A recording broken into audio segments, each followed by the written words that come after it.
ये कहानी है एक छोटी सी बच्ची की जिसको बहुत गुस्सा आता था, बात बात पे गुस्सा आता था। और जब उसको गुस्सा आता था तो वो ये नहीं देखती थी कि उसके सामने कौन है, और जो उसके मन में आता था वो सब बोल देती थी। कई कई बार तो वो कुछ चीजें उठाती और जमीन पे फेंकती और तोड़ देती। तो उसके माँ बाप बहुत परेशान हो गए, उनको समझ नहीं आ रहा था कि वो क्या करें। उन्होंने बहुत कोशिश करी उस बच्ची को समझाने की अलग अलग तरीके से, लेकिन वो बच्ची समझ ही नहीं रही थी। फिर एक दिन उसकी माँ ने उसकी ट्यूशन टीचर से बात करी, क्योंकि ट्यूशन टीचर ही एक ऐसी थी जिसकी कि वो बात सुनती थी। तो उसकी टीचर ने उसकी माँ की सारी बातों को सुना और उनको बोला कि आप चिंता मत करो, आने वाले कुछ दिनों के अंदर अंदर ही इस बच्ची का गुस्सा पूरी तरीके से खत्म हो जाएगा। उसकी माँ को समझ नहीं आया, लेकिन फिर भी उन्होंने कहा कि कोशिश करने में क्या जाता है। फिर उस दिन रोज की तरह जब वो टीचर आई और वो क्लास शुरू होने वाली थी, तो उसकी टीचर ने उस बच्ची से कहा कि आज हम पढ़ाई नहीं करेंगे, आज हम एक गेम खेलेंगे। तो बच्ची ये सुन करके बहुत खुश हो गई। फिर टीचर उस बच्ची के साथ में उस घर के पीछे एक दीवार के पास में जाकर के खड़ी हो गई, और उस टीचर ने उस बच्ची को कहा कि गेम ये है कि अब जब भी तुम्हें गुस्सा आए, तुम्हें एक कील लेनी है और यहां पर आकर के इस दीवार में गाड़ देनी है, थोड़ी सी, जितनी हो सके। फिर उस बच्ची ने टीचर से पूछा, लेकिन इससे क्या होगा? तो टीचर ने कहा कि जब ये गेम खत्म हो जाएगी तो तुम्हें एंड में एक प्राइज मिलेगा।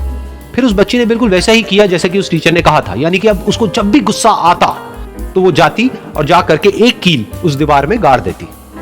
तो जैसा कि उस लड़की को बहुत गुस्सा आता था, तो पहले ही दिन वहां पर 10 से ज्यादा कीलें गड़ गई।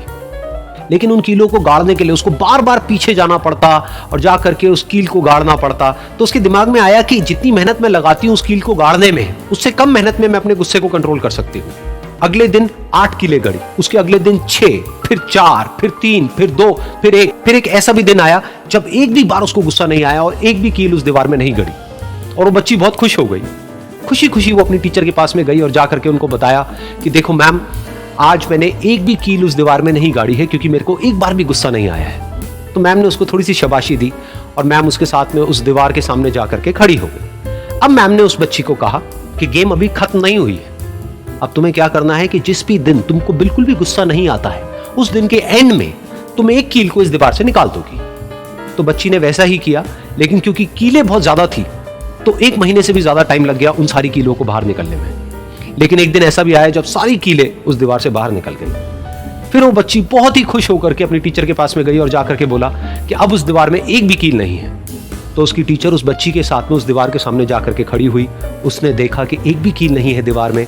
फिर उसको उसकी एक फेवरेट चॉकलेट गिफ्ट करी और बोला कि तुम इस प्राइज को जीत गई हो। बच्ची बहुत ही खुश हो गई।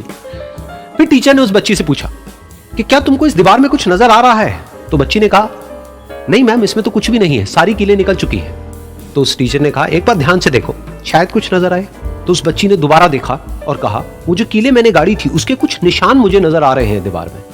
जब बच्ची ने ये देख लिया, फिर उसकी मैम ने उस बच्ची को कहा, जैसे तुमने इस दीवार में कील गाड़ी और अब तुम उस कील को तो निकाल सकती हो, लेकिन उसके निशान को नहीं मिटा सकती, ठीक इसी तरह से होता है जब तुम गुस्सा करती हो। जब तुम गुस्सा करती हो अपने माँ बाप पे या किसी पे भी, तो उनके दिल पर चोट लगती है, उनको दर्द होता है और वहां पर एक निशान रह जाता है। उस निशान को तुम चाह करके भी हटा नहीं सकती, फिर चाहे तुम उनसे जितना मर्जी माफी मांग लो। ये सुनकर बच्ची को अपनी गलती का एहसास हुआ और वो रोने लगी, और वो भागती हुई गई और अपनी माँ के पास में जाकर के उनसे गले लग गई और अपनी माँ को बोली कि मम्मा, मैं आज के बाद कभी गुस्सा नहीं करूंगी, मुझे समझ आ गया मैंने क्या गलती करी। और उस दिन के बाद उस बच्ची ने कभी गुस्सा नहीं किया। उम्मीद है आज की कहानी आप सबको बेहद पसंद आई होगी। हमारे साथ जुड़े रहने का शुक्रिया। मिलते हैं अब एक नई कहानी के साथ।